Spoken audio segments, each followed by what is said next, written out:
Lines లో battalion police వాళ్ళు కూడా ఉన్నారు. బెటాలియన్ పోలీస్ అన్నదమ్ములకు కూడా నేను విజ్ఞప్తి చేస్తా ఉన్నా.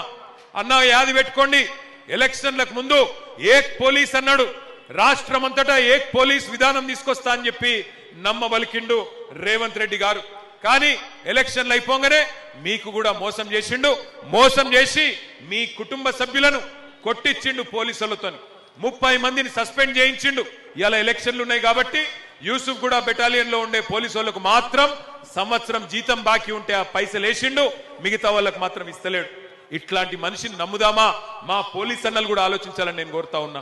ఇక్కడికి విచ్చేసిన పోలీస్ సోదరులను కూడా నేను కోరుతున్నా. హోం గార్డులు ఉన్నారు, పోలీస్ కానిస్టేబుల్ ఉన్నారు, మీ పెద్ద పెద్ద ఐఏఎస్ ఐపీఎస్ ఆఫీసర్లు, ఇన్స్పెక్టర్లు, డిఎస్పీలు ఎటన్న పోని సాధారణ పోలీసు అన్నలను కూడా నేను అడుగుతున్నా, ఈ దుర్మార్గపు రాజ్యాన్ని దయచేసి సమర్థించకండి.